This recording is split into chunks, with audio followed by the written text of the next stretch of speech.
Welcome, my friends, to Inside the Minds of Authors.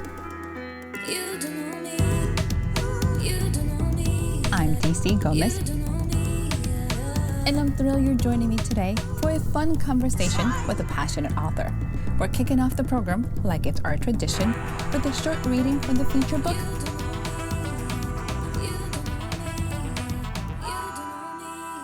I hope you guys enjoy it. Let's get started. I'm Naomi Springthorpe, and we're starting with the library from Muffin Man. And I'm going to read right from the very beginning. And Muffin Man is one of my reader favorites. It's a hot rom-com about a fireman and a bleach blonde that only does one-night stands. So it starts with Robbie, and she is our heroine. "Everybody out," the manager yells, running through the salon, and we all ignore her. She's not the owner. Problem is, the owner is out of town, and she's in charge. She stops, and at the top of her lungs, "Evacuate now. It's going to explode." The salon freezes instantly, the calm before the storm. There's a settling frenzy of women gathering their necessities and their clients as they run outside hysterically. I casually get up out of the salon chair and walk out with Dina, my stylist, close behind me, and avoid the trampling stampede of frantic, high-pitched women. We all gather outside for the details, but the manager is still in there. He comes running out with the massage therapist and their clients wrapped in robes. It triggers me to survey the scene for what stages of beautification we're all in. I mean, we all go to the salon for different things. Personally, it's how I stay blonde, and that's not changing anytime soon because I can prove blondes have more fun. The stylists are brushing out their hair, fixing their makeup, taking off aprons. I overhear what's happening and empathize for some of what the poor women in the middle of getting services. When it hits me, I'm one of them. The building had started to make a banging sound. The manager, Shauna, had taken it upon herself to find the problem. She was left in charge after all, and the ship was not going to sink under her direction. This isn't some basic barbershop. This is Michelle's salon, and Shauna would not be responsible for damage to the custom European style decor Michelle had taken years to refine. It was the water heater. The water heater was making a loud noise like it had air in the line or was trying to pass bad Chinese food. It was also emitting gas fumes and sparks every time there was a bang. The bangs were getting more frequent. Which brings us to the bunch of women now standing outside in the shade of the building's front awning. It's almost lunchtime, and the parking lot of the strip mall is starting to fill up with pay trays to the food establishments. Eyes peering at the motley crowd of women in smocks milling around helplessly. Shauna's on the phone with 911 trying to get, yes, you guessed it, the fire department. 911, what's your emergency? Shauna. There's going to be a fire. 911, is there a fire now? Shauna. No, not yet. 911. Sorry, we can't help you. Quick. At least that's how I imagine it from the story Shauna told. There were others calling. It would be fine. Help would show up. Hopefully. Anna, the only person I will let near my hair, is getting fidgety and twirling her soft brunette curls between her fingers. I'm sure they'll be here quick. We will have 10 minutes before we have to wash the bleach out of her hair. Everything will be fine. For those of you who are not salon savvy, leaving chemicals on your hair too long isn't good. Hair will break off, fall out, burn. I've seen it smoke.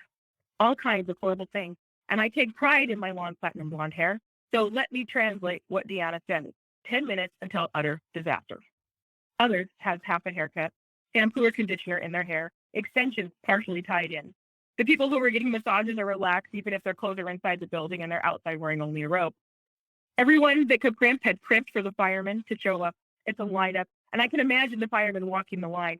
I'll take this one and this one. You don't mind sharing, right? The senior firefighter stepped up and said, sorry, I get first choice. Seniority gets perks. I'll be taking this one from you. Anyway, you get the idea. It's a beauty pageant, and then there's me with a plastic bag on my head and the lady with foil sticking up off her head like she could receive radio transmission. The sound of sirens fill the air as the long red ladder truck pulls into the parking lot, stopping in front of the salon. The important thing here is the possible fire, but I appreciate firemen as much as the next girl. Maybe more. Definitely more. I love a hot guy, even on days like today when I only get to drool from a distance because I look like a bag lady compared to the stylist. The first guy is a bit older with short salt and pepper hair. He's fit and fills his Navy uniform nicely. The second guy is shorter, still at least 5'9", and wearing one of those bulky yellow jacket reflectors. His face is adorable, but the jacket hides everything else. Not a hint of a single ab or muscular arm. The third reminds me of Goldilocks. He's just right. Thick, dirty blonde hair, and the mustache match. His navy blue uniform pants are topped with his station t-shirt, which stretches across chest and shoulders, yet loose where it's tucked into his dickie. I'm busy imagining the things I could do and make it with my tongue.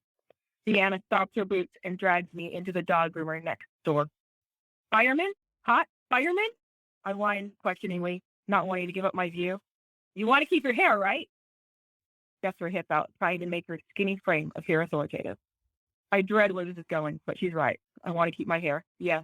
I hang my head in resignation, and Deanna quickly explains the situation, and within seconds, my head is hanging over a dog grooming tub. Deanna has the warm water on and starts to rinse my hair, but the logistics of the whole thing is a challenge. I have to climb into the tub. Hi, everyone, and welcome to a really special episode of Inside the Minds of Authors. This week, we have an amazing treat for you guys. We have the authors of Luv-A-Palooza Summit that has been together by my fabulous friend, Aimee. We have some incredible authors today, and you're going to get a sneak peek of all of them. They're joining us on this show, and we're going to get started with the fabulous Miss Naomi. Hi, madam. How are you? I am fabulous. Thank you so much for having me.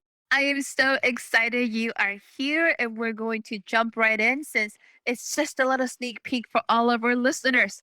So tell us, what is this book about? Because it's hysterical and steamy all at once. It is. It's a hot fireman, and he ends up rescuing. It all starts with the rescue of our heroine. And neither one of them do anything but one night stand, and they get stuck together for 3 days.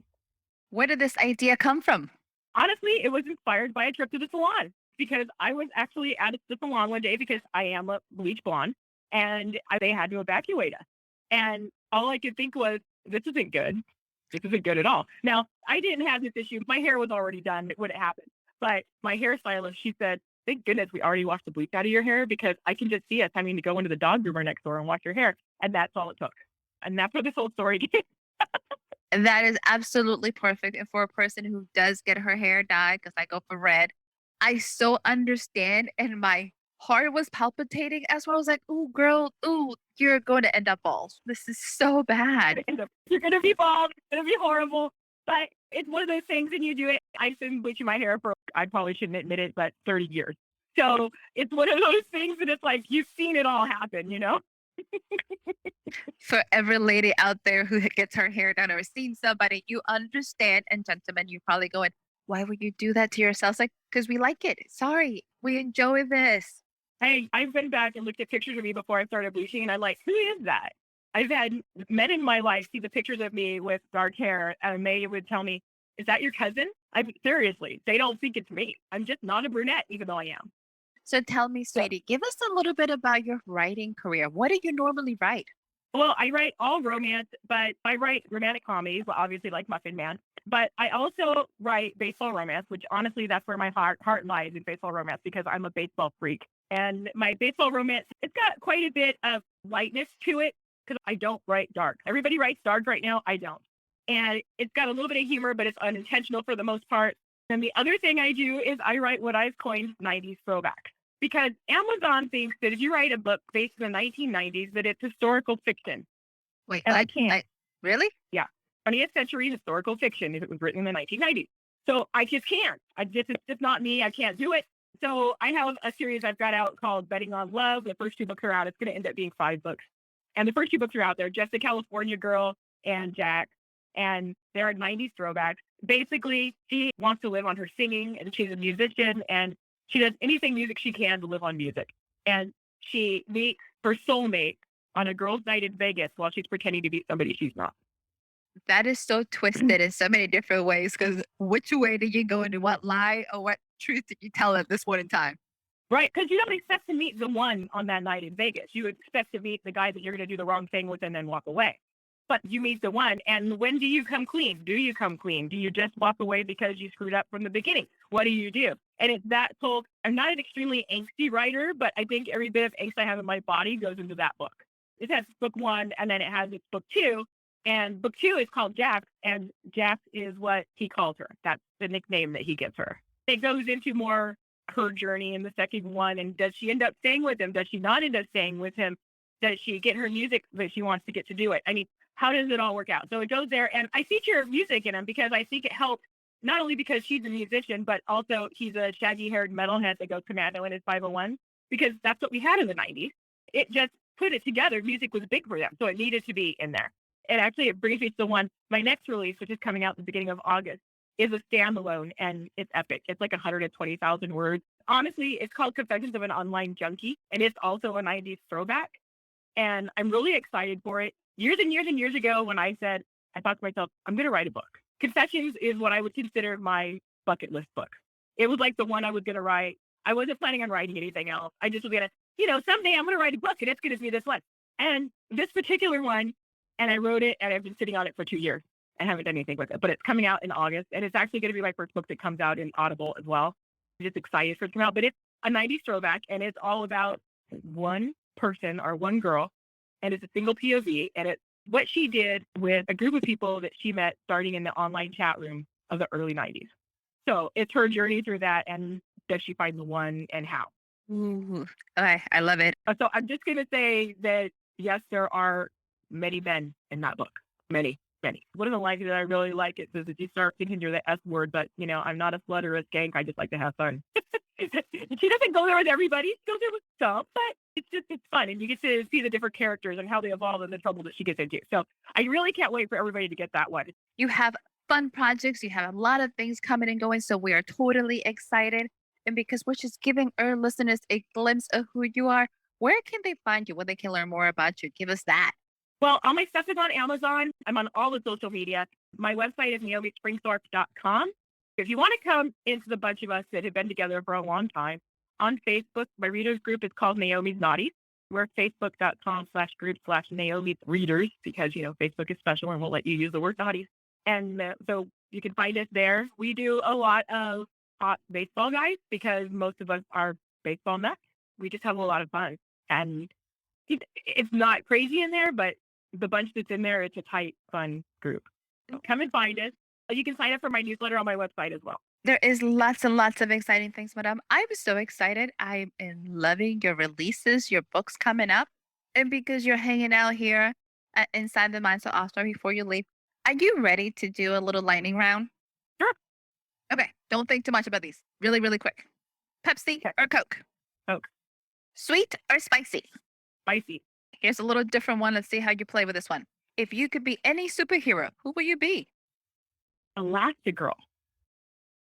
Why? If she can get her hands into anything and reach it. You do have a really good point on that one. That is so true. So, Madame, do you have any closing comments for our listeners? Yeah, come check out my stuff. Come and see when we do my roundtable. Come and meet me. Message me. Check out my book. I have a freebie out there. You can find it. It's called Falling for Prince. It's a very short story. It's a baseball romance, but it's the beginning and it's a short story. It doesn't have really much heat to it or anything, but you can download it everywhere for free. Ooh, for our listeners, this is absolutely awesome. Make sure you guys grab her. Miss Naomi, thank you so much for joining us. Thank you for being part of this summit. I know Aimee is loving it. And congratulations on everything you have going on, Madame. Thank you. To our listeners, remember, we're doing a special. We got more guests coming this evening, so don't leave us. Make sure you stay tuned, and we'll be back shortly.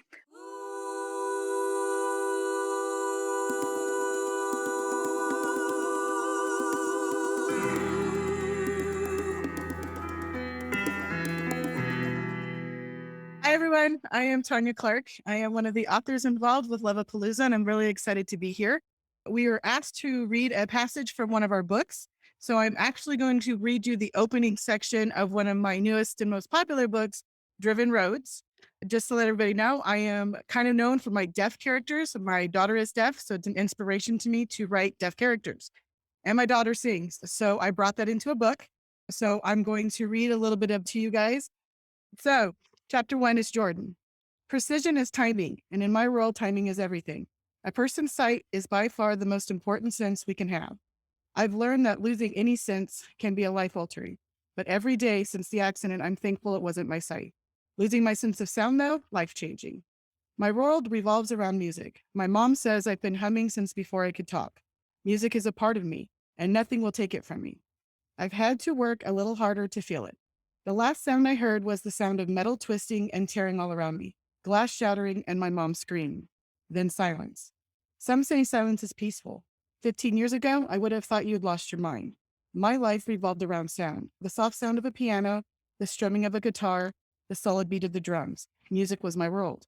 One night and one person's very wrong decisions, that's all it took to lose it all. Now all I have is all my memories. And as I get older, I've tried to find that sound in my memories is overshadowing the last sounds I've heard. But the reminder will always be there. I have to feel the beat within now, the beat of the drums with the pulse of my heart, the strum of the guitar against my skin, both sending vibrations through my body. People ask me all the time if I'm angry that I lost my hearing. My answer is pretty simple. Yes, at first I was. But now I'm grateful that I was able to learn how to feel the world around me, not just see it. My love for music is still huge, probably even more now than it was when I could hear.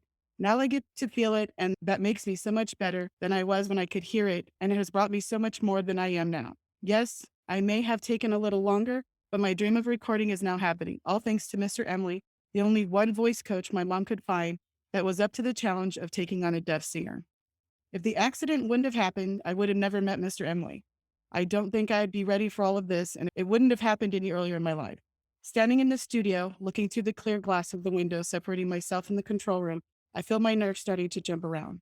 Mr. Emily is talking to the producer, and I am patiently waiting here alone with the microphone.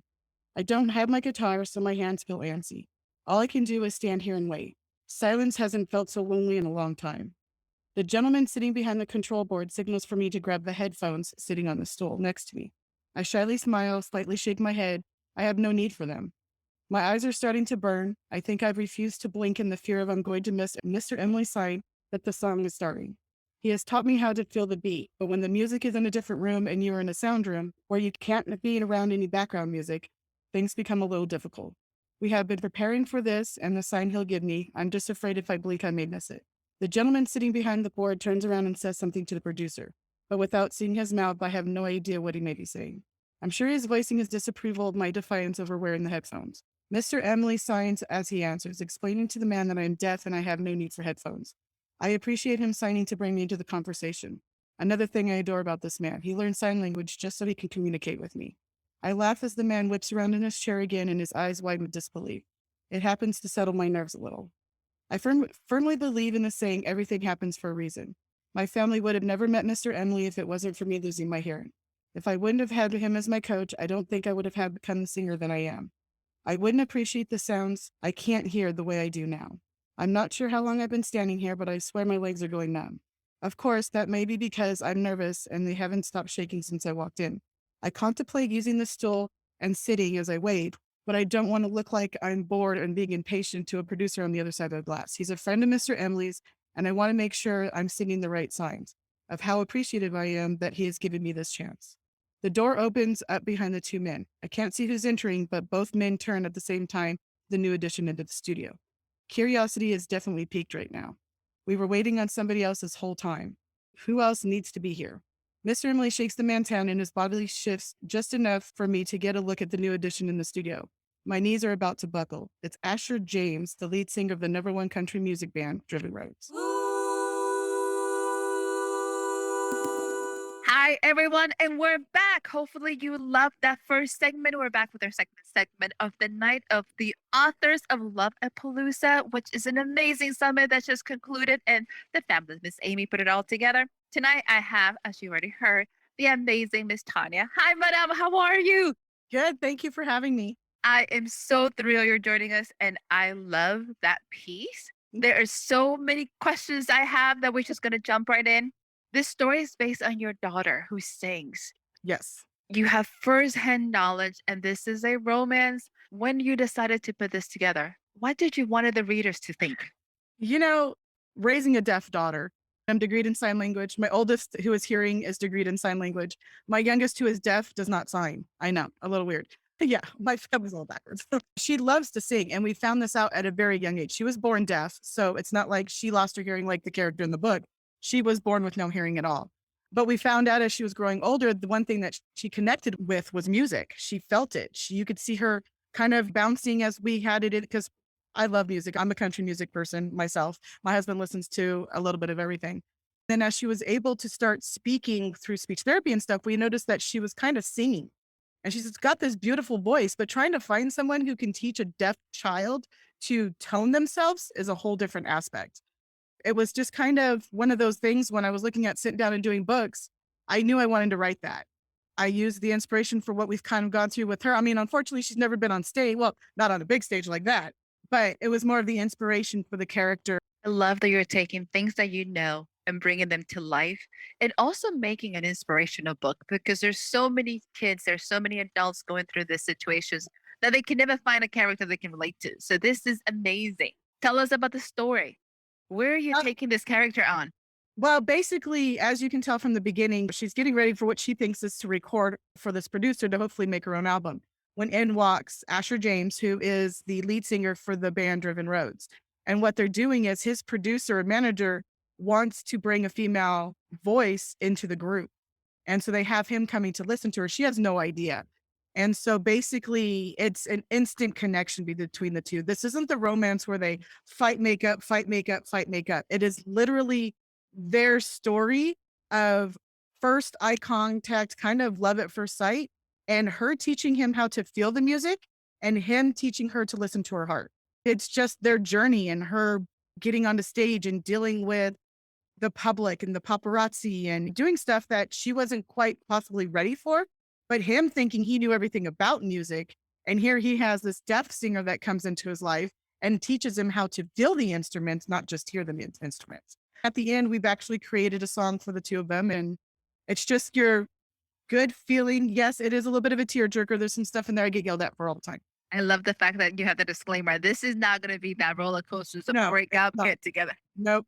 Thank you. I completely appreciate it because after a while, you're like, okay, guys, get it together. At some point in time, you cannot trip over the same rock. Get your stuff together. Love this. You have been in Luv-A-Palooza Summit. You have been talking to a lot of aspiring authors. What is one message you would give them? You know, anybody, anywhere, even if it's authors or not, I think it's follow your heart and do what you want to do. Like you and I talked about a little bit beforehand, I am dyslexic. So I was told in high school that I would never become an author by one of my teachers. And I believed her at first. I'm not going to lie. It took me a long time. It took the support of my husband to do what I wanted to do.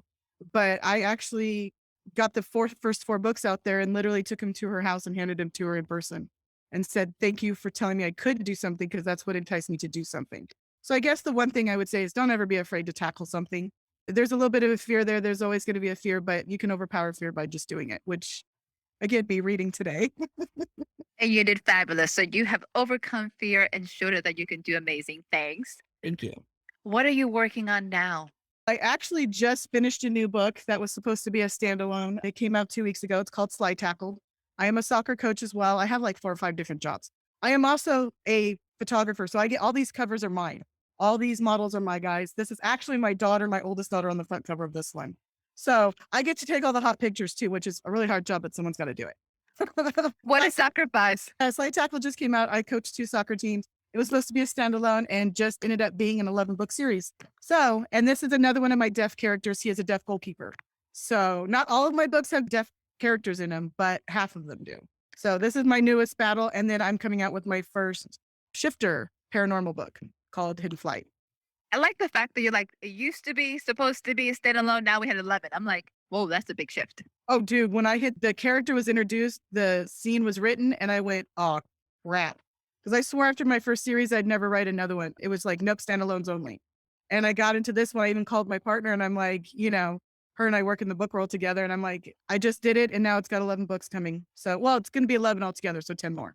There's 11 positions on the soccer field. You have to have a book for each player.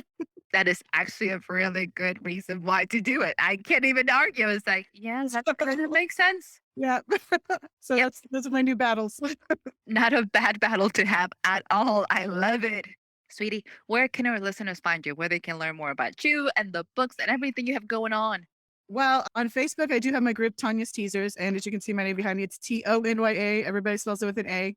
But it's Tonya, and it's just Tanya's Teasers. You can go to facebook.com/group/Tanya's Teasers. I am on there live all the time. I love giving away things. I love talking to my readers. I am literally on there all the time. My scroll moments and all. I love to chat up with the readers. I think that's the best way to probably find me and find out when I have TanyaClarkBooks.com, which is my website. And I'm on everything: Instagram, Facebook, TikTok, Twitter, you name it, BookBub, Goodreads. And everything is literally author Tanya Clark. So I get really lucky with that. My name's being spelt weird. I get to use it for. You get to own it and have it. Yep, I love it. To our listeners, you can find the fabulous Miss Tanya and all of her amazing things in this 11-book series that is getting ready to just take you away. So, sweetie, because it's a special episode and we're just only getting a tease out of you before you go, you ready for the lightning round? Okay, let's lightning round it. All right, super easy. Don't think too much about this. Let's go ahead. Juice or soda? Soda. Nice. Fruit or veggies? Fruits. Hiking or camping? Oh, that's both for us. We do both. I like. Here's a little different one. Let's see what you have for this, madam. What animated character best represents your personality? Tinkerbell. Really? Why? You didn't even have to think about it. No, it's because I absolutely love her. Well, I'm a huge Disney fanatic anyway, but she's feisty. And I'm not petite like her in any way, shape, or form. I'm short, but not petite. I just like her feistiness and the go get it and the little bit of sass with a little bit of sweet. She's me. It's a perfect combination. I love it. Madam, it is such a pleasure you have joined us. Congratulations on all your many accomplishments and new releases. I love it. Thank you. Do you have any closing remarks for us? Just follow your dreams. Don't give up on them and don't let things hold you back. That's what I like to tell everybody. But I want to thank you so much for letting me be here too as well. Absolute pleasure. I absolutely love it. Thank you so much for joining us. To our listeners, remember, we got a couple more authors joining us tonight. Don't click off. Make sure you continue to listen. Miss Tanya, thank you so much for joining us. Bye-bye. Have a good one.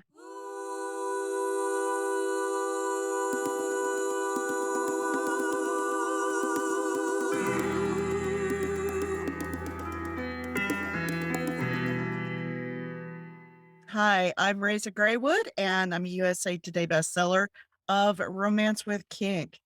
And I'm delighted to be here. And today I'm going to read a little bit from my work in progress called Pestilence Cure. It's book 2 in the Club Apocalypse series.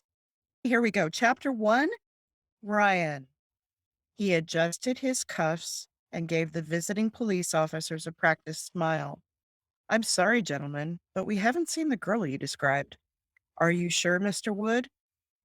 Officer Walt Thompson, a man Ryan had known since the day Club Apocalypse opened, held out a picture of an unsmiling young redhead with a scarf covering her hair. Carrie Yost vanished from the Shepherd's protest group last night, and her father is frantic. It's terrible to have a child go missing, Ryan murmured. Her father says she's 22, but he's busting my... Walt glanced at Kendra and flushed. Sorry. Kendra Hall, their vice president of operations, said, We'll do everything in our power to help you find Miss Yost. Please assure him we're allowing you full access to the resort property with the exception of the occupied guest suites unless you have the guest permission. The owners and staff of Club Apocalypse are happy to answer your questions. In fact, I can call in the staff members who were there last night.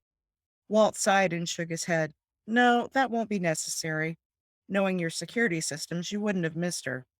Replacing his hat, he shook Ryan's hand. Cross your fingers she's actually managed to escape. Of course, Ryan replied smoothly. Do you need to see the security footage? No, but thanks for the offer. Will you let us know if... Kendra brushed a finger under one eye and tried to smile. When she's found? Walt's gaze softened and he handed Kendra a tissue. Yes, ma'am. We're sorry to have bothered you. She sniffed and dabbed at her eyes. You're never a bother. We hope she's reunited with her family soon. Thank you. It's always a pleasure doing business with a horseman. Walt and his partner walked out, but Ryan waited until they drove away before he spoke. Tears, Kendra? How did you manage that? She lifted her chin and tossed the tissue in a wastebasket. Please, when have I ever not acted in the best interest of Club Apocalypse and its guests and staff? If that means tears, I'll turn on the waterworks. Hi, everyone, and we are back this evening for another amazing author as part of the Luv-A-Palooza Summit. Now we have the fabulous Miss Reza. Hello, madam. How are you? Hi, great to be here. So glad to see you. I am so excited you're joining us and congratulations on an amazing summit. I am so thrilled for you. You are talking apocalypse and horsemen. I have an entire series about it. So you are talking my language. Woohoo! Let's get started. Tell us, what is this book about? Okay, Pestilence Cure is actually the second full book in the Club Apocalypse series. The series is based on 4 retired military men who decide to open up a bondage club. And it's in the middle of nowhere on Route 66 in Arizona, just a little bit east of Winslow. I got the idea. My husband and I did a driving trip a couple of years back, and we traveled. Oh my gosh, how far did we go? Almost to New Mexico. We didn't quite make New Mexico, but we definitely got through Texas and pretty much starting in St. Louis all the way to Texas. And just looking at all those old properties and all the stores and the old motels and all of that stuff on I-40 and on Old Route 66. It just kind of gave me this idea. Hey, why don't I just write a series about this? The Four Horsemen is kind of a popular trope in romance. And I thought, oh, but I don't really want to do paranormal for this. So let's do something else. So I've been working on it for a couple of years. Like the twist you've taken, you said 4 retired men open up a bondage club. I was like, say what? Not the twist I was expecting, but still fascinating. Book 2 in the series, what was book 1 about? Book 1 was Worst Peace, and the character is a dominant, but he's also touch averse. He doesn't really like to have people's hands on him. The lady he mates up with was Kendra, actually, that I read about. She realized that he's having some difficulty. So the story is basically them really not liking each other at first. It's an enemies to lovers, very much so. But slowly they'd become, hey, this guy isn't quite the jerk I thought he was. This lady isn't quite, forgive my language, she isn't quite the ball buster he thought she was. And I don't really mind it when she touches me. So it was kind of them working through emotional issues, trying to make it work in a relationship. They were an interesting couple because they just really did not get along when they first met. Those are always my favorite stories to write, though. Enemies to lovers. I love that trope. So much fun. How long have you been writing, sweetie? Let's see. My daughter was still in high school, so that must have been around 2014. Yeah, I didn't publish until 2017. That's when my first book came out. Oh gosh, 5 years now. That's pretty good. Where did you get your inspirations besides amazing trips with your hubby? What else you get inspiration from? Oh, all kinds of places. Sometimes I'll get them from photographs that I see on Deposit Photo, or sometimes memes. Sometimes you'll see those 10 or 12 word snippets of story or of dialogue, and they'll make like little plot bunnies in my head. And wow, this would be a funny story. You've probably seen it, the little story with the tiny dragon that lives in a coffee cup, and it ends up as a pun. But that kind of thing would really spark a story for me. I do write paranormal and fantasy under a pen name, Minette Moreau. I love dragons, of course. So a lot of those stories end up with dragons in them at some point. And actually, even in my contemporary written under Reza, I almost always mention a dragon somewhere. Somebody may have a coffee cup or a poster or a painting with a dragon on it, but it's always just kind of stuck in there. It's not overwhelming. It's just a little Easter egg, I guess. Which one of the genres did you enjoy the most to write in, or do you have a preference? I actually prefer writing paranormal, but I also really enjoy contemporary. I think if I had my choice, if I had the ideas for it and the time, I would probably write urban fantasy with romantic elements. But I love happy ever afters. Happy ever afters are the best. I was going to ask if you were a believer in happily ever after, because sometimes I've met a lot of writers who are not. It's not their thing. Yeah. They're not enjoying it. So I love it. I've been married 27 years. So Okay. yeah. This is the thing. So tell me, madam, if you can give an advice to an up and coming author, what would you tell them? To just keep writing and to don't let your friends and family read your stuff until you're done. And just keep writing because that's the only way you learn. Especially don't let your husband read the stuff you wrote because he always complains about, I hate reading living authors because you're never finished with the story. He wants everything all at once. because it'll take him an afternoon or a day or a couple of days to read a book that will take me months to write. And I'm not the only one. I am not the only author that can take a very long time to write a story that he'll devour in a day. And then he'll be waiting for the next one. So he always says, no, I never read a living author, which is It sounds good. Well, I don't believe that. yeah, So just keep writing, keep writing, keep writing, and don't let your friends read your stuff. why do you suggest for them not to let them read your stuff? What's the reason behind it? What happens if they don't like it? It can be very awkward for both you and your friend in that your friend may not want to tell you that they weren't a fan of your work to avoid hurting your feelings. And then you're not getting constructive feedback that you actually do need. And for me, especially writing erotic romance and romance with open door intimacy, that can be very awkward. When I found my mother always wants to read my stuff, and when I found myself censoring my work, we're done. Because you don't want your mom reading your dirty sex scenes, right?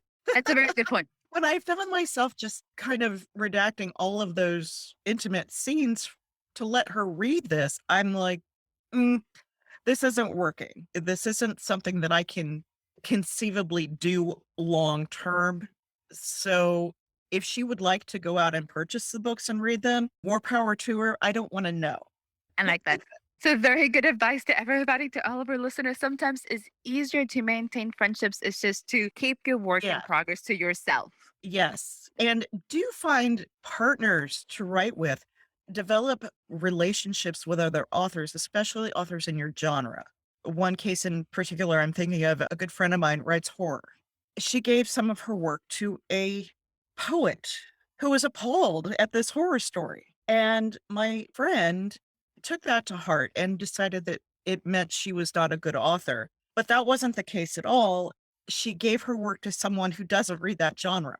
So develop friendships with other authors in your genre, critique for each other, and learn how to critique other people's work, because learning how to critique also increases your own skills for writing. I love that. Is such a good point. Make sure whoever's reading your work actually is a fan of the work. Actually enjoys it. So, madam, where can our listeners find you? Where they can find the books? Where they can learn more about you? I am on author Reza Graywood on Facebook. My website is rezagraywood.com. I also have a link tree that you can find on my website or on my Facebook page.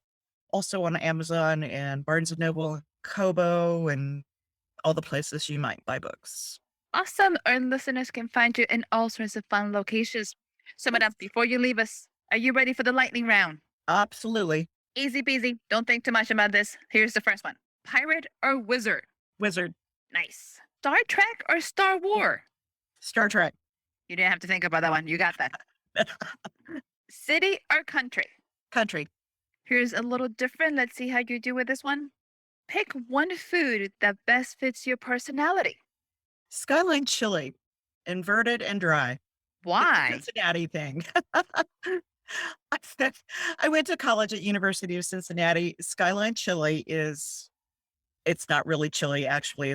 I don't know what it is, but it's hamburger, it's ground beef with cinnamon and chocolate and cayenne, and it's not very spicy. It's a little bit sweet, and it's absolutely divine with shredded cheddar. And they serve it over, Oh, I know, they serve it over spaghetti of all things. okay. It's really good. I know it sounds horrible, but it, I like the combination of sweet, divine, and savory all at once. We would take it. yes. It has been a pleasure having you. Do you have any closing remarks for us? Enjoy reading. Read whatever you like. Ooh, I And love it. thank you so much. It's been an absolute pleasure to our listeners. We got a couple more authors this evening, so don't go away and continue to join the amazing selection of authors for this incredible summit that's just finished. And have an amazing night, guys. We'll be back shortly. Thank you. Bye.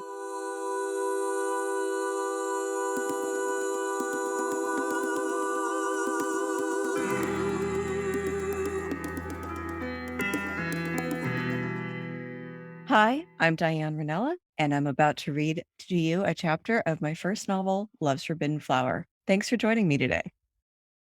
Chapter 1.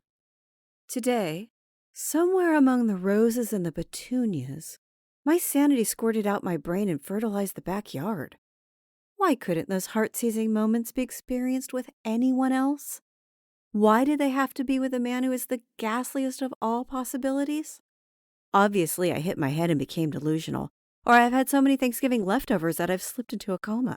Volunteering to play catch with Donovan to help keep his arm loose seemed valiant, but he chuckled before rolling his eyes and shaking his head in mock shame. He then cracked a joke about needing to teach me not to be such a klutz on the field. He's right. I'm truly female when it comes to sports. After suffering several minutes of desperation, utter humiliation, and ruthless teasing, I surrendered. He looked to the sky, arms outstretched, shaking his head in disbelief before sauntering towards me while plotting how to finally teach me the basics of throwing a football. At this point, everything still seemed normal. After tossing me the ball, he stood with his back facing me. Upon raising his right hand, he said, "Hold the ball like this." Apparently, I failed. Miserably. "No, more like this." He made a gesture that reflected my grip precisely. He then gave me a snicker that could charm a nun out of her habit. "You're such a sorry case." Donovan strolled behind me, put his left arm around my waist, and pulled me close while twisting my hips. It was nothing. We've done it a million times before. First, situate your body. Make sure you have a solid grip. Now pull back, like so. That's when I clumsily bonked him in the face. "Oh, I'm so sorry."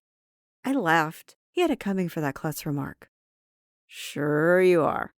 Now stay in position." Again he pulled me next to him, but this time he placed his cheek against mine. Hesitation flowed over us as our bodies reacted to the sensuality of the touch. In his racing pulse, his breath, and every cell in his body, it seemed Donovan desired exploring my mouth with his own. Thoughts of how he must taste wandered over me. Would he be sweet like the cookies I baked that he loved so much? Or creamy and delicious, like an expensive piece of chocolate? The kind where even the tiniest morsel could satisfy a craving, yet would leave you desiring more for days to come. Just as our cheeks glided together, as if in surrender to the intoxication, he gripped my hand tighter and yelled, "Now throw!" He lunged into the toss and forced me to follow along. It was incredibly beautiful, both the moment and the pass. "I knew you could do it. You just needed the right touch," Donovan yelled while running after the ball. The right touch? How does that translate? Was he messing with me so I'd relax? Or did he realize what had transpired? Dear God, please let that interlude have been in my head. He tossed me the ball. "Try it again."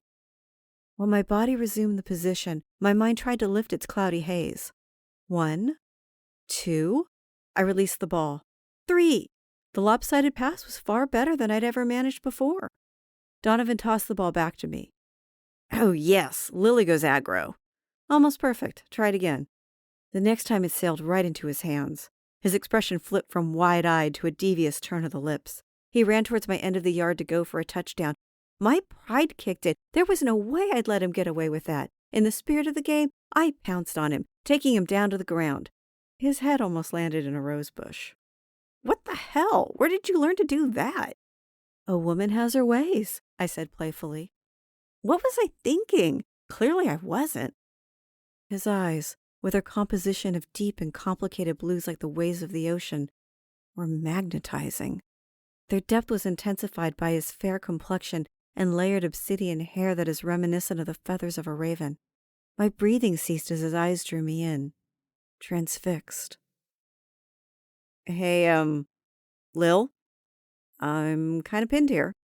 At least that's what I think he said. That pesky haze still cluttered my brain like murky pea soup. He must have sat up, because his hand caressed my face like a whisper while those incredible eyes came closer. "Hey, you all right?" My head rattled away the clouds. "Yeah, I'm fine." "We'd better call it quits before one of us breaks the other." As if nothing extraordinary happened, he aided me to my feet, and we went inside, wordlessly.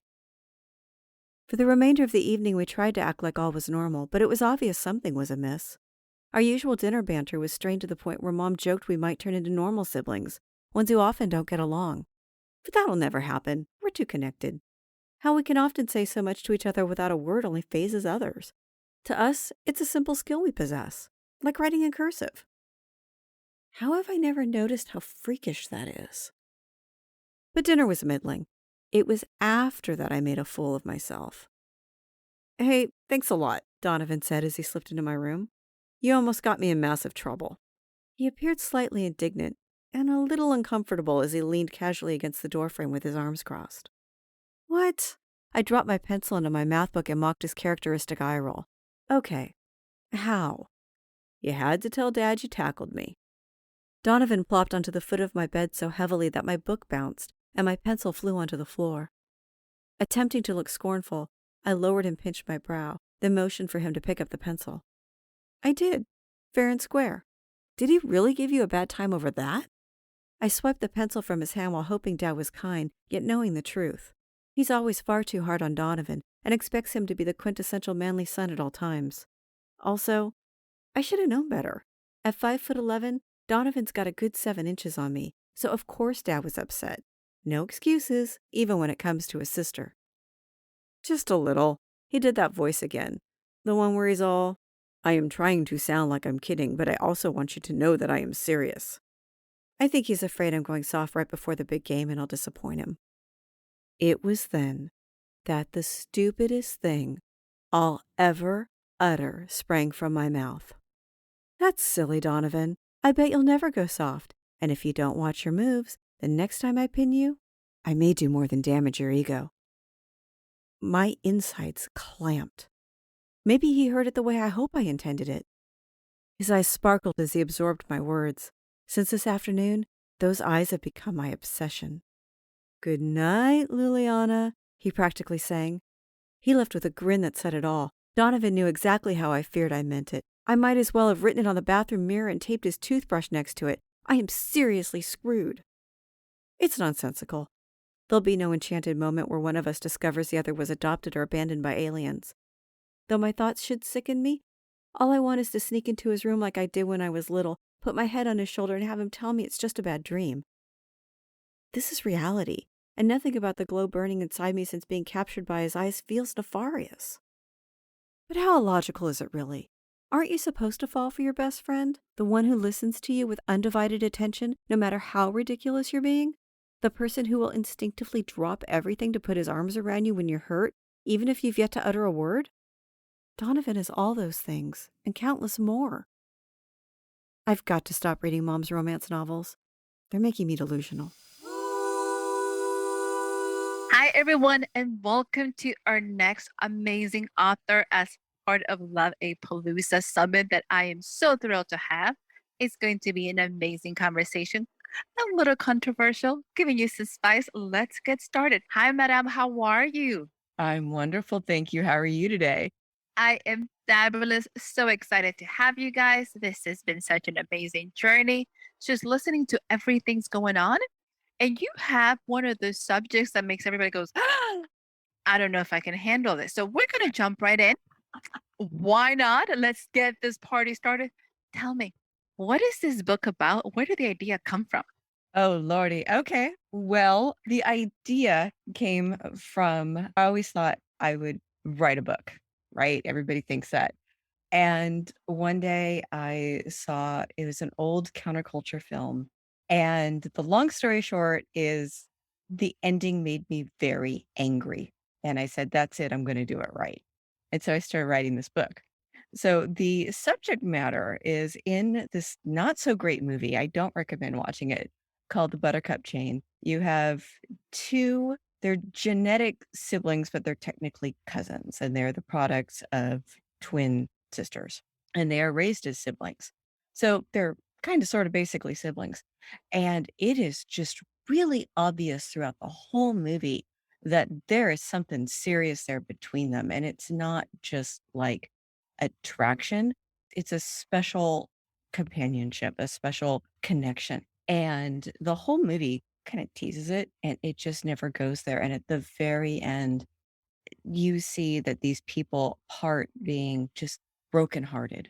And I got really angry and I thought, well, why can't we go there? This is ridiculous. Like, just, And I walked away really frustrated. And within like an hour or two, I'm like, I'm going to write this. I'm going to write this and make it end differently.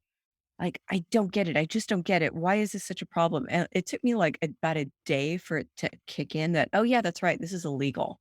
Like, that type of relationship is illegal. And I thought, so what? Like, why do we make these love laws? Years ago, other types of relationships were illegal too. And I'm not just talking about gay marriage. I'm talking about my ex-husband's half Japanese. And there wasn't a time all that long ago where my relationship with him would have been illegal. Interracial marriage for the longest time was considered a strict taboo. And in some areas is still really frowned upon. And does that make it wrong? Does that make caring about that person wrong? Absolutely not. It is ridiculous that we make love laws.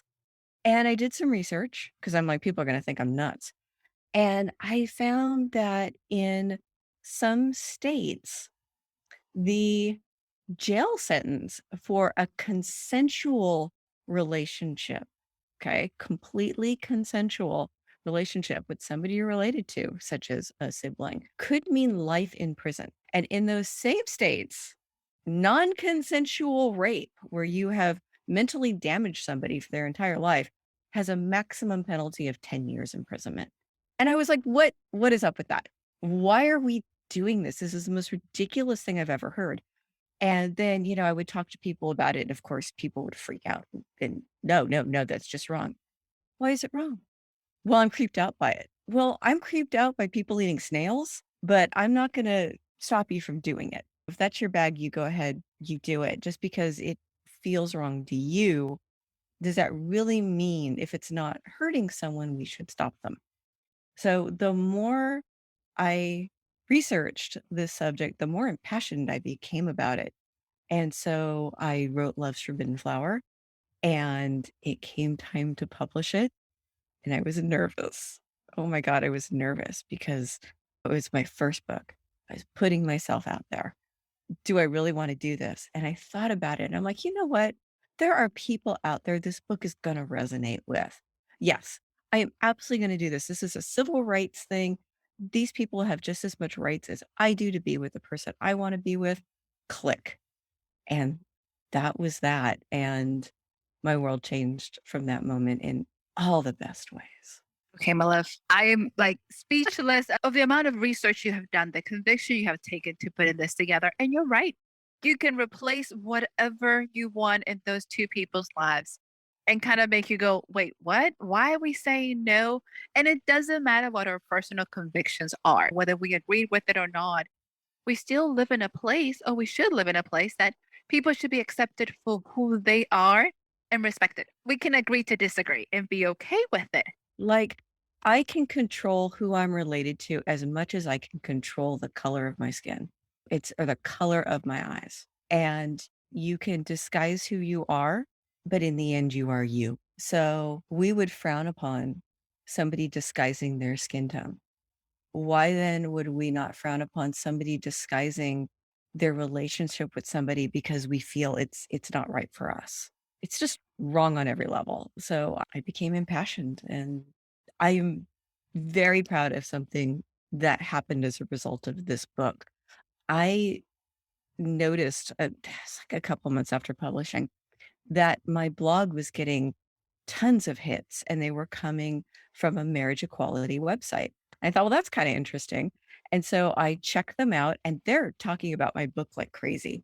And so I reached out to them, and the guy who's running it, just super sweet, cool guy. He's like, we support polyamory, we support gay marriage, we support any type of love, as long as you're not hurting someone. And for those of you who I need to clarify this for, because there are those out there, we are talking humans only.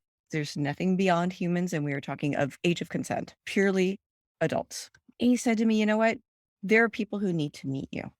Let me bring you into this private group of people who are just like the characters you wrote about. Please tell me first that I didn't offend them. He's like, no, no, no, come on into the fold. So he invited me in, and I met the most loving, caring, wonderful group of people. And some of them became really good friends, and they inspired me. And when I went to write the sequel, they were right there with me to answer any questions I had. And one of them even said to me, how did you know? Like, it's like you were a fly on the wall when my mom found out, because it was just that spot on. Like, the conversation was almost identical. wow, just chills. And so this group, they were working on their movement because they want to be accepted and they kind of want to be a part of the LGBTQ movement. But it's like they just don't fit in anywhere. And so they were trying to create their own movement and they decided to name it Friends of Lily after my character, Lily Beckett. And they created a symbol for their group, which is a lily. And then they wound up creating a flag with their own colors behind it that their reasoning for. But there's this lily on this flag, and it's all because of this book and what it means to them. And I could not be more honored. It doesn't get better than that as a writer. It doesn't. At the end of the day, it's all about being authentic and authentic to our characters, authentic to the stories we're creating and to the people that are going to connect with it. Because honestly, you had no idea how many people are going to connect with this book at a soul level. Yeah, and it's gotten fantastic reviews. I mean, yeah, of course, there are some people who just probably shouldn't pick up the book in the first place. I mean, if the subject matter is not for you, don't pick up the book in the first place. I try really hard to handle it in a way that makes you forget their siblings. And a lot of people tell me, like, I kept forgetting they're related. I kept thinking, what's the problem? Why aren't they together? Oh, yeah, that's right. That was important to me. And I never used the word incest. I think it's such an ugly sounding word. We're talking about a consensual relationship. We are not talking about a crime here. I mean, yes, it happens to be a crime, but we are not talking about the crime itself. To me, when you use a word like incest, you are talking about a crime where somebody is forced into something or coerced into something, or where somebody kind of wields some power over a relative. It gets confused with rape a lot. And that's why I don't want to use that word. And I never did in my books. And I don't when I'm talking about it except to prove the point that there is very much a difference. Love's Forbidden Flower and the sequel Times Forbidden Flower are written very much from a pro-relationship standpoint, a very civil rights standpoint. There's not a lot of sex in them because it's not about sex. Sweetie, it has been such a pleasure. I'm so excited just because of your passion, your writing, and your journey is amazing. Tell me, where can our listeners find you, where they can learn more about the books?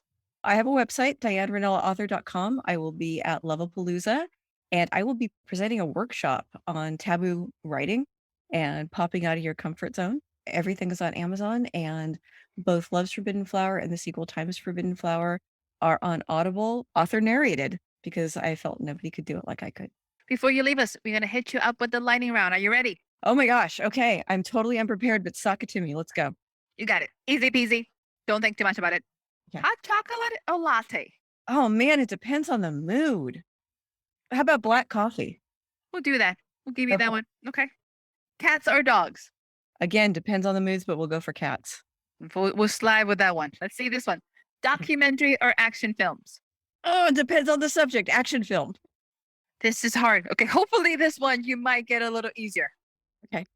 If you had a superpower, what would it be? Time travel. Why?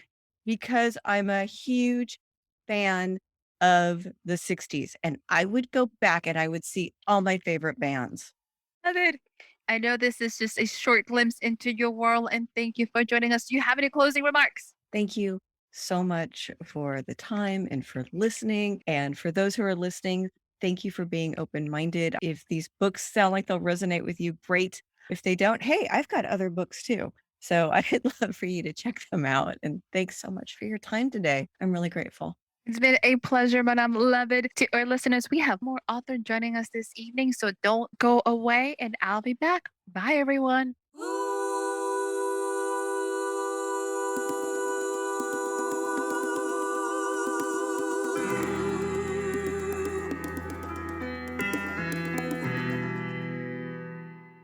I am Danica Bloom and happy to be here. I am going to be reading today from Frisky with My Bestie.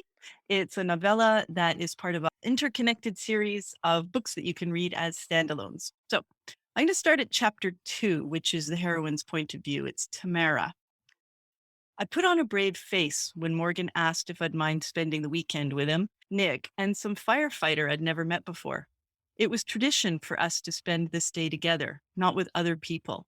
Not that it didn't sound like fun to snowshoe to a hidden cabin with a couple of hot firefighters. Well, Nick, who I'd known as long as I'd known Morgan, and some random who I assumed would be hot. It was just that I knew I'd be going through all the feels like I did every year on Jim's death date. And I wasn't sure I wanted to share that with Nick and some stranger. 10 years. In some ways, it felt like it was only last week that Jim and Morgan and I were racing down Black Diamond runs in Whistler. But then a tension in my body would remind my brain of the police arriving at the house after midnight. Of course, it had to be a date that was impossible to forget. December 13th, 2011. 11, 12, 13. I've hated that series of numbers ever since. Hated riding in elevators that didn't skip the 13th floor since I had to watch the numbers go by. 11, 12, 13. And it always made me think of that night. The cabin would be good, I told myself. Exercising and trying to keep pace with 3 guys who all had a foot of height on me and were strong enough to carry me 5 miles in snow would be good to keep me out of my head. That and the edibles in my pocket would help me sleep, since I figured these guys would be snoring the roof off after drinking whatever they were all packing. Have you peed? We're not stopping once we get rolling, Morgan said, like a pain in the ass dad. Have you jerked off? Well, in fact, I have. Thank you for caring. This was our standard pre-trip check, double check. In all the years we've been road tripping together, I've never asked if he was joking. I didn't want to know. Morgan drove the winding highway that led to Lily Valley, a village halfway between Vancouver and the ski hill in Whistler. I put on road trip music. Even though the trip drive was under an hour, I knew singing along would keep me distracted when we got to the bend in the road where the truck crossed the center line and smashed head-on into my brother and his girlfriend. 40 minutes into the drive, Morgan turned down the music and gave me a gentle punch on the thigh as we approached the stretch of road that still freaked me out.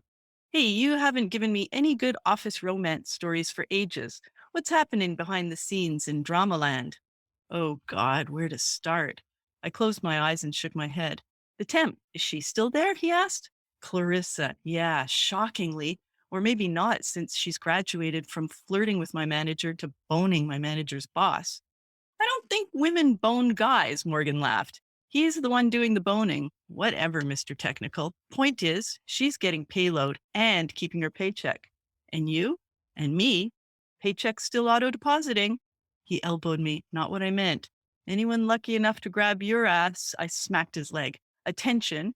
I was going to say, attention. I got confused for a second, thinking about boning. You're an ass, and the answer is no. I looked over Morgan's shoulder to the cliff side of the highway, past the barrier, out to the ocean. It really was a beautiful drive, and Morgan had distracted me long enough to get through the tricky section without looking at the mile marker that broke my heart. You're the best friend ever, I said. I just had to stop you from singing that god-awful song. Who still puts Jet on playlists? He squeezed my hand and turned up the music again. And that's the end of chapter 2 of Frisky with My Bestie. So they're best friends for 10 years, and of course they shall become more once they're up in that cabin. Hi, everyone, and we're back to this amazing collection of authors that are joining us from Luv-A-Palooza Summit. We have right now the fabulous Miss Danica. Hi, Madame. How are you? Hello, I am so well, thank you. I love that you introduced Madame. I just feel like I feel French all of a sudden, like I should be wearing a hat. Let's all embrace it because it's an absolutely fabulous thing to be. So I am so glad you joined us. Congratulations on being part of the summit. I am so excited for you guys. I am so excited to be there. Yeah, thank you. Thank you. Woo-hoo! So I got questions and we're going to jump right in about this novella. Fun, sexy, and a little bit kind of mixed feelings. Tell us, where did the story come from? How did you came up with it? Oh, that's a great question. I used to be a firefighter, a volunteer firefighter, and I live on a highway that has, in the ski season and in the summertime, there's a vehicle accident almost every single weekend. And so I've responded to a lot of vehicle accidents. And I'm going to get all emotional. And it was one of those things that if I'm thinking of what could a couple have gone through as best friends that would keep them bonded, it's that, because that kind of experience bonds people. So that's kind of where that story came from. I live in a little village outside of Vancouver, British Columbia. And so this is kind of where I know the small town, rural Canada, this highway. The cabin is a cabin that exists. I've never been to it. My husband's been to it. My son's been to it. I don't feel like hiking 5 miles up in the snow. My heart is with you because I'm going, it sounds amazing. And then you said 5 hiking in the snow. I was like, 5 miles in the snow. Yeah, I'm with you. Let's just take Yeah. pictures. No, thanks. Yeah. Or helicopter me in. I'd do that. Yeah. I'm so with you. So, are you planning to make a standalone, a full novel out of this story? Well, this is actually the fifth book I've written in the series, but I wrote it as a prequel to the four full-length novels. So it was for a collection that was a charity anthology at Christmas time last year. And I thought, well, I'll just publish it as its own. There's still one more brother I could write about in this series, but he hasn't spoken to me yet. I don't know him well enough to care to write his story yet. So I've got another book that's actually with my editor called The Billionaire's Shrubbery. And this is another story. This has got four brothers. And I know who these brothers are. They are the Power Brothers. And I love all of them. So that's where I'm headed next. That one will be out probably, if my editor is doing her thing right, we're going to have it out in September. Do you consider yourself predominantly romance writer or do you write in other genres? Yes, I am predominantly a romance writer. I also write nonfiction under a different name. And I've written one women's fiction novel, like paranormal women's fiction was my first novel. It's called Mother Teresa's Advice for Jilted Lovers. And that novel is what got me to join the RWA chapter in Vancouver way back when, like 10 years ago. And I just fell in love with the romance community and the generosity. And so I found myself writing romance because those were my people. I love it. I'm so excited. Are you a happily ever after kind of romance writer or are you going to give us those tear jerkers and leave us just hanging out there? I don't hang. No, I am definitely a happily ever after. And with the cheesy flash forward into the future where you see all the family all together, all that, like the themes, it's an interesting thing. I only have one son myself and my husband has one son. So we've got a blended family, but my themes in my books are all related to that chosen family. So big families with a grandmother or some older person who's always in there and they know best and they really do know best, but they're a pain in the neck to the relationship in the good way, right? Like, yeah. We all have those people in our lives and they keep us humble. I was going to say, and we're lucky to have those people in our lives. We really are. Absolutely. You gave us a little bit of what you're working on now. Of all the books you have going on, which one is your favorite? Oh, that is like choosing, right? I only have one child of my womb because I knew if I had another, I would always love my son first and the most, right? But of them all, I have to say the first one, Nick, the firefighter in First In, my first romance. I love him, I think, because I feel the closest to him. And Tara, who's his heroine, because she was a volunteer firefighter. Like that one, I drew so much from real life. And there are people in that story who are based on the people in my real life. So it feels like I'm honoring them and also giving them some hotness that in real life volunteer firefighters don't have. Don't be busting our bubble. I don't want you thinking that because my husband also was a volunteer firefighter for longer than I was, and he was an officer. I'm like, don't you be looking at my husband like that. No. Look, we all have this belief there are firefighters are hot to the core, and I know a few of them who actually are.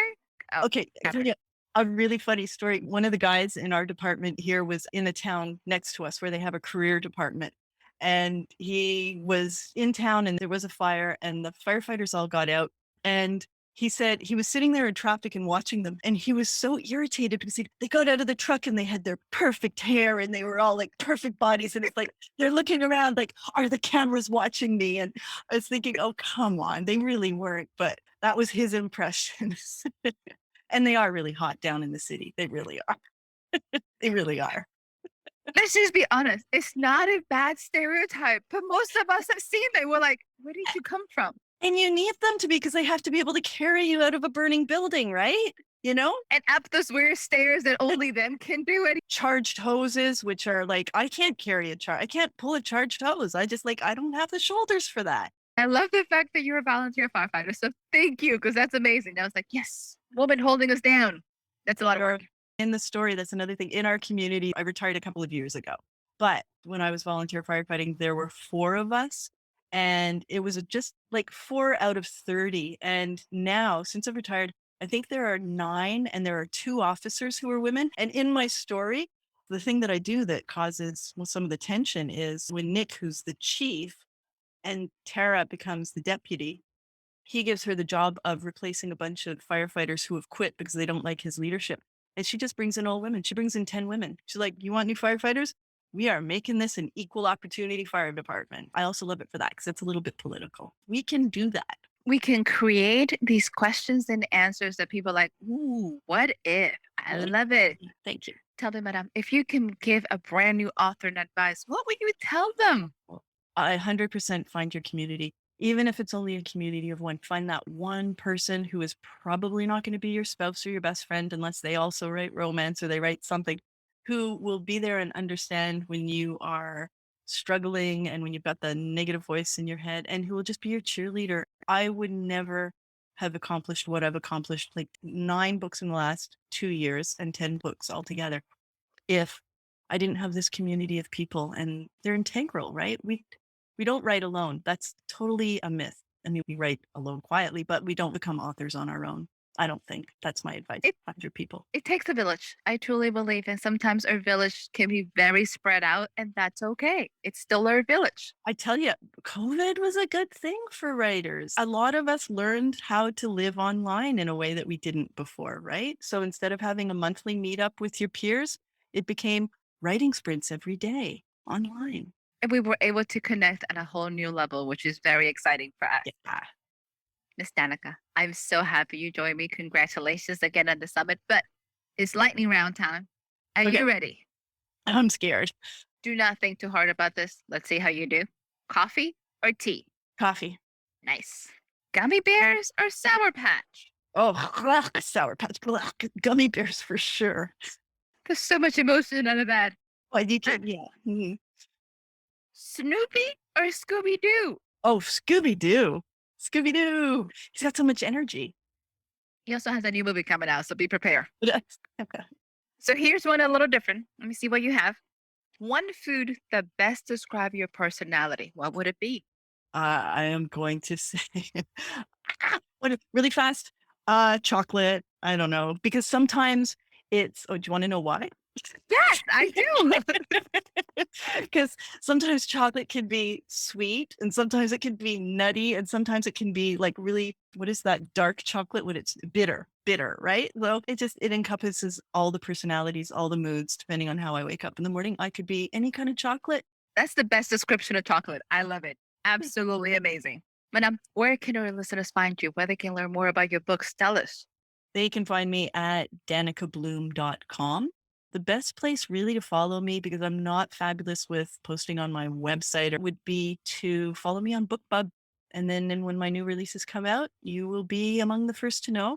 If you're interested in getting my emails, I have a really engaged email list because I tell personal stories. Every couple of weeks, I'll tell some story about my husband retiring or whatever. So that would be over at danicabloom.com, and you can join my list over there. It is such a pleasure. Thank you so much for joining me. Do you have any closing remarks? No, the pleasure was all mine. Thank you so much. To our listeners, we have more authors joining us this evening, so don't go away, and I'll be back. Bye, everyone.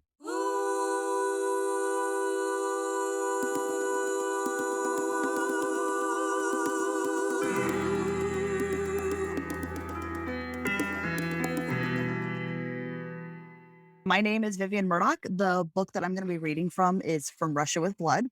It is definitely a dark romance, so read the triggers. I put trigger warnings in front of every single one of my books, and it's there for a reason. Book 1 doesn't have nearly as many triggers as book 2, so definitely be aware of that. This chapter that I'm reading starts off full spice, hot and happening. So if that sort of thing is not what you want to listen to, you might want to close your ears for this. Cum drips down the screen, obscuring the tender scene in front of me. Probably for the best. Jackson showed such promise when he ravaged Katrina, but then ruined it with those last few minutes. Disgusted, I shove away from the monitor and wipe my dick down before tucking it back into my pants. Humans.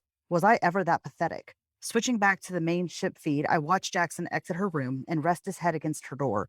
The action stirs up a hint of emotion in my gut, one that should have been long dead, one that did not become prominent in the family without cutting off all vestiges of emotion. Yet here I am, envious of immortal steps of feelings. Fuck that shit.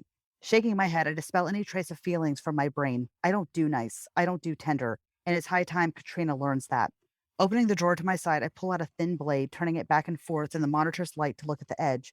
Jackson pulls away, and I watch his trek for the ship. By now, all the bottles should be tainted and put back exactly where he had them. If not, the coffins will be put to good use sooner than I anticipated. I switch over to his room, scanning the small space to make sure it looks untouched. The one bottle of water he had earlier did its job, but not enough. Hopefully, this new batch will give me the results that I want and then some. A smirk lifts up my lips as I run the tip of my finger along a vial containing a potent mix of drugs, along with amphetamines. At the time, I thought it was stupid to turn and enslave scientists, but more and more I see their use. Not only are the drugs I sell a much better quality than my competition, but the medical perks are out of this world. With just a little bit of medicinal push from me, Jackson will no longer be a threat. I should feel enraged at the audacity he's shown by coming on board my ship to take me out, but instead I feel an odd sort of life flowing through me that I haven't felt in centuries. Is this what I've been missing? A nemesis? It seems so pitiful that a human can give me such a rush, but here we are. Then there's Katrina, a woman I can't wait to break. I knew based on her form that she'd be a fun one, but after seeing her reactions to Jackson, my cock stirs again as I replay her screams and moans in my head. Soon I'll have her down in my dungeon to play with her for myself, but for now I just want a small taste, something to tide me over until I drain her dry. My tongue slips out to wet my lips. I can almost imagine the tang of her blood as it slides down my throat. What are the odds that she would be an AB negative? Closing my eyes, I imagine her blood sliding down my throat, coating my tongue. All blood types have the same undertone, but the actual flavor is unique to each person. AB negative seems to meld the best. Other blood types tend to either be the perfect pairing or at complete odds. AB negative, though, everything tastes good with AB negative. It's able to pick up the subtle hints of fear and arousal, morphing the entire meal into a symphony of flavors. I'd never had a pet with AB negative blood before, so it'll be interesting to see how her flavor changes over time. Jackson opens his door, breaking my focus away from the musings. He paces back and forth, not coming close to his stash of water bottles. I need to see if he takes the bait and drinks the water. If not, I'll have to go to plan B. After several passes, he turns and goes to his bathroom to shower and brush his teeth. Switching back to Katrina, I stare at her unmoving form, checking to see that she's actually breathing and not just deathly still from the drug. Her breasts rise in small increments, but she's still alive. Irritation crawls up my spine as I switch back to Jackson. He's a wrinkle in my plans I'd rather not have, but it's too late to kick him off. I'm just glad I knew about him coming in time to fully prepare the ship for his arrival. Imagine if we just ran into each other and things weren't planned out in exquisite detail. Now that would have been a missed opportunity. Smiling, I shake my head and lean back in my chair. Even before our unfortunate run-in a year or so back, I knew what type of man he was. He was relentless in his pursuit of me and my illicit dealings. Now that his ex-partner's blood is presumably on my hands, he's become rabid, nearly feral in his quest to take me down. The fact that my prey has also caught his eye is both ironic and a complete nuisance. After this trip, he will know once and for all to never get in between me and my next meal again. His ex-partner was collateral damage. This time, Katrina will be the final nail in his coffin. Jackson paces once more, water from the shower glistening on his body. I've had my fair share of men, and though all research says he doesn't swing that way, the anticipation of breaking him just as well as I do Katrina has me hardening even more. Turning, he pauses, looking right at the camera. I know he can't see it or even know it's there. There's something so titillating about being so close to him and yet have him be completely oblivious. Sliding my finger down the screen, I trail down the curve of his cheek. He really is such an intriguing specimen, but I know he'll never accept me as anything other than his enemy without some extra nudging on my end. With a sigh, he reaches forward and grabs a bottle. Leaning towards the screen, I staple my fingers together and rest my chin on the tips as I watch him go through his routine of turning the bottle upside down, shaking it, then peering at the seal. Nothing seems to be amiss as he pops the top and takes a swig. I really must applaud my scientists. Sitting back, I peer at the screen, waiting for all hell to break loose for him. It doesn't take long. Within a matter of minutes, he's back to pacing, this time frantically gesturing with his hands. Jackson walks to the door, poised if he's about to open it, then seems to decide differently and heads to the shower. The pacing continues with bouts of staring at the mirror and swiping at phantom objects. Smiling, I lean in to switch back over, wanting to make sure Katrina is ready for me. When Jackson's fingers fly over the buttons of his shirt, he struggles to open them for a few moments before gripping the edges and ripping it from his body. His pants are soon to follow, and in no time, Jackson's standing there naked with a raging hard-on. With what I can only assume is a roar, he grips his cock, stroking it in hard, angry jerks.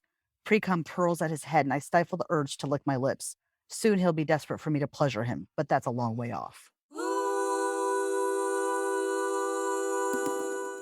Hi, everyone, and welcome back to another amazing author as part of Luv-A-Palooza Summit. We have the fabulous Miss Vivian. Hi, Madam! Hey! How are you today? I am excellent. How are you? I am thrilled you're here and so excited to get a peek into your works, into what you're working on. So we're not going to lose any time. Let's talk about this book. Where did it come from? What is it about? Tell us. Okay, this one has a little bit of an interesting story. Had been a part of a shared world of sorts, and it all had to revolve around a cruise ship. I have since broken off with that shared world, so this book is now completely mine, but the whole cruise ship aspect still remained. So it started with, okay, it's a cruise ship. I want to make a kinky cruise, like just for adults, meeting up, having fetishes, sharing with each other. Because all of my books have BDSM. Like that's a given for my books. But then my husband and I, and this is how all my ideas happen. I give him an idea, he throws something back, I throw something back, and it just builds into a crescendo. So I was like, how cool would it be if there were vampires on this cruise ship? And then somehow that morphed to, okay, but what if they're brought by vampires? It just started building. And so from there, even in the shared world, I was able to control where the cruise ship went, where it came from. So I had it going from Alaska to Russia. And so basically the idea became, okay, so what if every year around Halloween, the vampires buy this cruise ship for the sole purpose of trafficking people from Alaska to Russia to work in their brothels. And because it's a kinky cruise, everyone has to fill out forms about, okay, what's your limits? What do you like? What do you not like? So they already know coming in, hey, this person would be great. Or, hey, I know someone who's looking for this kind of a submissive. And it's just a funnel. And so every year, these people just go missing and they think that maybe they just stayed in Russia. Nobody really investigates because nobody cares because it's a vacation cruise. But they also try to take people who don't have extensive families that would come looking for them. That is basically how From Russia with Blood started. That is a really fun backstory to this. And it's like, oh, wow. Who is the main character here? Who is the vampire? So the vampire's Luca. And I feel like there's technically three main characters. So you've got the love interest, Katrina. You have Jackson, who's the FBI agent. Luca, though, I feel like is the force behind the entire duet. Without giving too much away, him and Jackson have been basically playing cat and mouse for a good couple of years. Jackson came in to find his partner and lover, also his submissive, was dead, blood covering the entire apartment. So he has no clue that they're vampires. He doesn't believe vampires exist. He just thinks that she got in with the wrong people. They killed her, and he knows it's Luca. And so he's got this vendetta against him, and he's like, Luca's going to go down. I'm going to kill. He actually goes outside of the scope of the FBI. He tells them he's going on a vacation. He's not going as a professional, and he's planning on killing Luca, not knowing that Luca is actually a far bigger monster than he ever could imagine. Twists and turns all over the place. Absolutely hysterical for everybody who enjoys a fun romance with a whole bunch of twists. Does it have a happy ending? Because it's technically romance. Yes. Book one ends on a cliffhanger, and this is the first time I've ever written a cliffhanger. So you definitely need to read both books to get the full thing, but it does end at book two. I personally feel like it has a happy ever after because this is a dark romance. It's not going to be flowers and roses. Katrina goes through a whole hell of a lot to get to her HEA, but I feel like at the end, Luca has given in a little. He's still a monster, and that's the thing. He's the first alpha hole I think that I've ever written that has been unapologetically a monster and doesn't change. Because I know a lot of books, you want to see that character arc, you want to see that growth. He doesn't grow, not really. He's going to be a monster, and he tells people straight up, this is what you get. He literally says, I'm not some Hollywood vampire. I don't glitter. I don't just sweep you off your feet. I was born a monster, and that's who I am. And like when him and Jackson finally kind of go head to head, he tells Jackson straight up that psychopaths and all that get a bad rep. They just do what needs to be done. And people can't stand that because they don't have that lack of emotion to go do what needs to be done. Again, not trying to give things away, but no, he has maybe a little bit of growth. Something happens to Katrina, and I have to say this is my best scene ever that I think is hilarious. He ends up going on WebMD, but I don't say WebMD because, copyright or whatever. So I just say he goes online to try to figure out what's wrong. And you know how everybody, when they Google their symptoms, it's the worst possible thing. He's in his castle with her, freaking out, thinking that does she have cancer? Is she dying? Like, what is happening? And it's a fever caused by drugs he's given her. But it's not even as big a deal as what he thinks it is. But in that moment, he kind of gets in touch with his humanity. And this is one of the triggers that I have in the beginning of the book. In his past, he had a wife who died giving childbirth. And so when he's looking at Katrina, his brain is going back to that moment. And he realizes at that moment, I have to turn her. I can't risk losing her. I need her to live. And so that, I think, is the one bit of weakness that makes him just that much more endearing. But then, of course, as soon as she's turned, it's like, I can break my toy now because she'll heal the next day. And so things get even worse for her, but she likes it. So tell us, sweetie, what else are you working on? So I am technically, okay, as far as I know, I am not allowed to talk about my current work in progress because it's also in another shared world. I have not been given permission. I will say it's supposed to come out July 11th.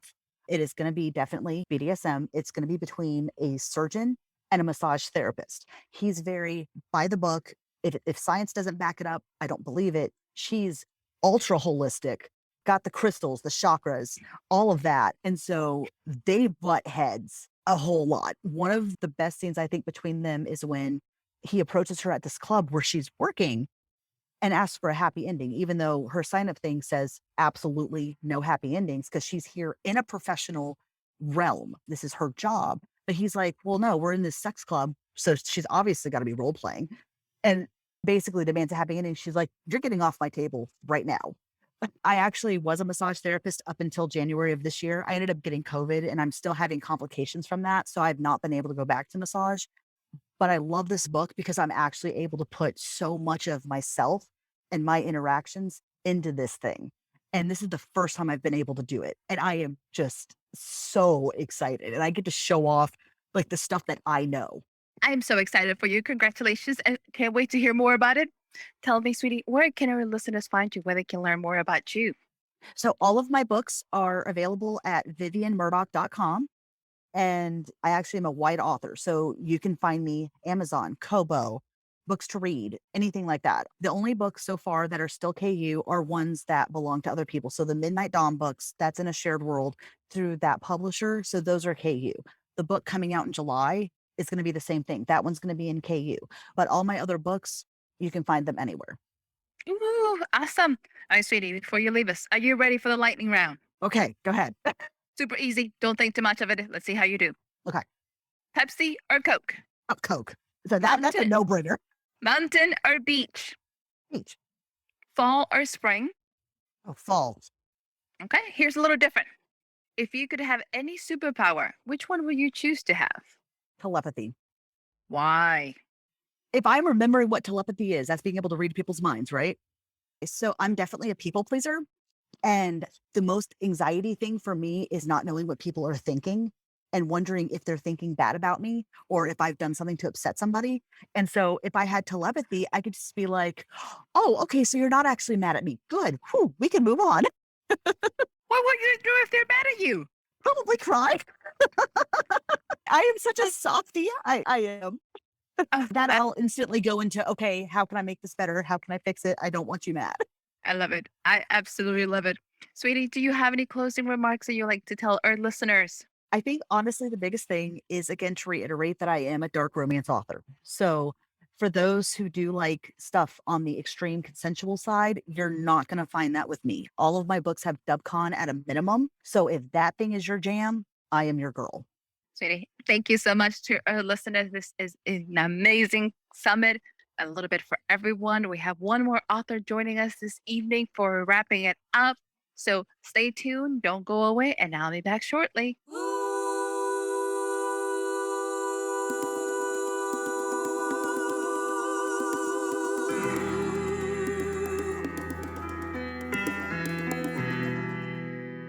Hi, I'm Sophia Raves. I'm a USA Today bestseller. I've got 141 things published in the last 3 years. I'm an Aussie, which you can probably tell by the accent, and I live just west of Brisbane in Australia. So we're out a bit rural this morning. It's a little bit frigid, which is why I'm wearing a jumper. Today I'm reading an excerpt from Rangers, which is the first book in Texan Devils revolving around a group of Texas Rangers. I write a lot of bromads, but the guys always get their girl at the end as well, or the girls get them, depending on which way you want to read it. This one's written in first person. I'm reading from chapter 2. The stairwell rang with the second set of footsteps. I breathed hard, torn between wanting to race up the stairs before he could catch up with me, or slowing down so I could spend more time with him. The feel of him so close had my body reacting in ways I hadn't for so long, and the heat that always seemed to roll off that incredible chest and shoulders had me wishing the garlands hadn't been between us at all. I shook my head, attempting to clear it, but he always hit the sweet spot for me, and my head, or my heart, seemed intent on reminding me of that. Gripping the garlands firmly, not too tight to crush them, I attempted to clear my head. Taking the stairs faster with my balancing skills would likely end up with me face planting on the stairwell, Christmas trees raining down on any unfortunate soul beneath. And then he'd rescue me the same way as he always had. Him being Andy Matthews, career Texan devil, as they were locally known, who'd spent years working his way through the ranks to where he was now part of the Special Ops unit in Austin and an all-around nice guy. Not that I'd been stalking him at all. My cheeks heated at the thought, and I pretended to convince myself that I needed to be fitter instead, which was an Andy-sized lie I couldn't get away from. When I'd been contracted to supply displays for the building, I'd had to check if he was housed there, and of course he was. I'd managed to get through my first 2 days of decorating without running into him, but my chances had run through, it seemed. He was also my first love, which made him my ex-boyfriend. The two of us just wouldn't fit together no matter how I tried. It sounded stupid even in my own head. There was no chance I was saying that one aloud. There'd been 2 broken hearts at the end of that short-lived relationship. Short but intense, dating Andy Matthews was unlike dating anyone else, especially for a 16-year-old girl who had stars in her eyes when a senior asked her out. I kept repeating the same lie to myself as I pushed my way up the stairs, trying not to remember the feel of his hands on my skin, how the weight of him pressed me into the bed, the heat from him. I swallowed hard, my face flaming hotter than ever. Unfit. You're totally, utterly unfit. Liar, liar. Though I'd likely boast sore calves after the several trips I'd done on the stairs already, delivering Christmas arrangements. Ella, wait. Andy caught up with me too fast, his long legs making the trip much easier for him. He stopped in the step below me, bringing him down to almost my own height as I turned to face him. Almost. At 6 feet and 2 inches, Andy was usually one of the tallest guys in the room. Hey, Andy. I considered hiding behind a bunch of poinsettias, then decided that was too cowardly, even for me. I'd done enough running away. Can I help you with anything? I peered over the top of everything I clutched, spotting 2 takeaway cups in his hand. I know you have your hands full, but ever helpful. Andy would be crushed if I knocked back his offer. I scounted about for a reason he could use. Could you grab the store for me, please? I nodded to the stairwell door on the landing above me. Got it. He squeezed past me, his knuckle brushing my waist, where he held his copies in a death grip. He grinned, sending my heart off on a sprint again. Damn it. Hi, everyone, and welcome to our last but not least author of this amazing Luv-A-Palooza Summit coming from us from Australia, the amazing Miss Sophia. Hi, madam. How are you? No, I'm good. How are you? I am so happy you're joining us. We're going to jump right in. I want to know, where did this story come from? Where is this characters? Tell us about it. Okay, it's a tragic story. Seriously, this is a tragic story for me because I am a Chuck Norris fan from the 90s and I used to watch Texas Ranger and I still watch it now. So like I said, that's completely tragic. And honestly, that show was the inspiration when a girlfriend gave me a call and she said, oh, look, the guys from Supernatural are doing a new Texas Ranger. I'm like, we have to write books. And she said, great, we'll do it. And then she didn't and I did. So yeah, anyway, now we have books. So this is a series that I put out in November last year. It did really very well. The second book came out May 20 as well. So those ones are in Kindle Unlimited. And they're sort of a medium level read. They're not too long. They're pretty fast paced. There is a lot of heart to them. So I did a whole heap of research into Texas Rangers and I had an absolute ball. It was fantastic learning about them, going right through the history. And it's amazing how much information you end up stacking in your head. You mightn't use it, but it's all there to sort of pull on when you need to anyway. So this one's a second chance romance. So she's a florist and a Texas Ranger. And because of her political situation where she's not very wealthy, she's not got the right social status, and she's a home business owner just fluffing around with flowers all day, she feels that she isn't the appropriate wife for a Texas Ranger. That's why she left him in the first place. And he has to convince her otherwise. So there's always something funky going on in my head. I love it. You mentioned in your introduction, you have over 100 books. 140 book things published. A lot of those I have 4 pen names and I do Kid Lit as well for charity. A lot of those are anthologies that I did sort of in my first year. It was all speculative fiction and little bits of magic and things like that. And it was just a lot of fun sort of getting out there and getting into things. And then I realized that my heart was in romance and that's where I've sort of stayed ever since. When you made the transition, how did it feel?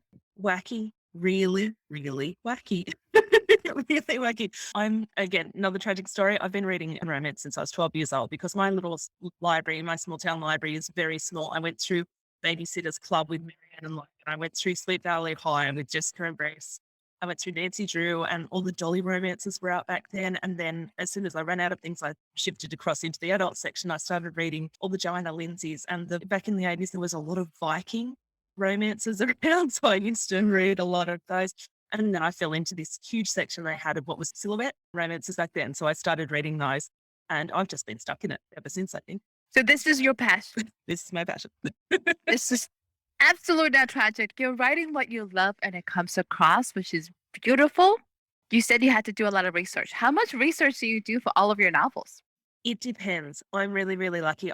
My first series was a police procedural series set in Melbourne. So all cop romances, all my books are steamy. And I did a lot of research into Australian police then. It's amazing if you take out some of the procedural parts, which bits can come across, because there are, even though the laws might be slightly different, the attitude is often the same with these guys. It's like people world around you, travel around the world, you find that people are still the same. Law enforcement is the same wherever you go, because these guys genuinely do want to protect and help people. So their attitude is often the same, with a couple of local cultural differences. I did a lot of research into undercover work. I did a lot of research into investigations when I first started writing that series. So I brought a lot of that across. And then I was really lucky that in that first series, when I did research, I met a lovely Texas police woman who had done undercover work in Mexico in a biker group, and also as a hooker on the corner to pick up different investigations. And she had worked with Texas Rangers. So she gave me a huge insight into what these guys do on a day-to-day basis and what they're like to work from a cop's perspective as well, and from a street person's perspective. So that sort of gave me a whole new world to open up. So it's a lot of fun. I love talking to people and learning all the things. I'm just total busybody. That is awesome. And you make these connections and you bring them into your books for your readers. I love it. What are you working on next? Currently, I've got a series that's dropping monthly called Sea Boys. That's an Australian military unit that was originally set up in World War II.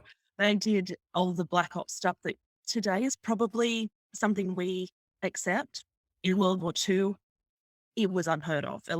There are some serious heroes in World War II. These guys had a very short life expectancy. 2 years was the top of the bar. They did some incredible stuff. They got in and out of places they weren't supposed to be in. And one day they got a phone call from the brass in Australia that said, you can't possibly be actually doing what you're doing. You're lying to us. This isn't actually happening. So that night they took some dummy bombs and they got into Townsville Harbour, managed to put a dummy bomb on every Navy ship in the harbour and got out unseen. And the next morning they were disbanded. So I wanted to resurrect these guys and give them a chance at a happy ending. There is a lot of emotion in it. It is stupidly fast paced. These are 2-3 hour reads, even though they're not a short book, but they are really, really fast and they are very, very steamy. So lunchroom, maybe, commute, maybe not. I don't know. Depends what you feel like reading in public. But yeah, they're a whole lot of fun. There's a whole lot of emotion that you can pack into that because the highs are so big. Ooh, I like the disclaimer. Whatever you feel like reading in public, good luck with that. Love it. Sweetie, where can our listeners find you, where they can learn more about you? My website, www.sophiaraves.com. Everything's all there. Yep. Oh, they can get a whole bunch of you, get all the information they need. I love it. So, before you leave us, are you ready for the lightning round? Yeah, let's do it. Super easy. Breakfast or dinner? Breakfast. Nice. Princess or knight? Night. Okay. Scary movie or comedy? Comedy. Not actually, I don't do either. We'll go comedy. You can pick whatever you want. You got options. Here's a little different. Let's see how you do. If your life was turned into a movie, who would you like to play you? I think I'd like Angelina Jolie to play me. I think we can get rid of all the physical blemishes and just put somebody beautiful in there. That would be fantastic. She would be my favorite. Absolutely. She's so talented. So love it. Yeah. Sweetie, do you have any closing remarks? Anything you would like to tell us? Oh, gosh. Yeah. Drink coffee, read books, enjoy romance. Don't let the outside world get in the way. Just enjoy. Ooh, I love it. Do you have any advice you would give an aspiring author? Start writing. Learn at the same time, but put the pen to the page. Or if you're like me and you're left-handed, type it out because I can't read my own handwriting. Start the book. start writing it out and get on. Facebook has some incredible communities who will give you all the information you need. So jump on in. Thank you, Madame, for joining us. An absolute pleasure. Congratulations on the conference. Thank you. To our listeners, thank you so much for joining us today on this special episode of Luv-A-Palooza Summit. Thank you so much, guys. We'll be back again on Sunday. Bye, everyone.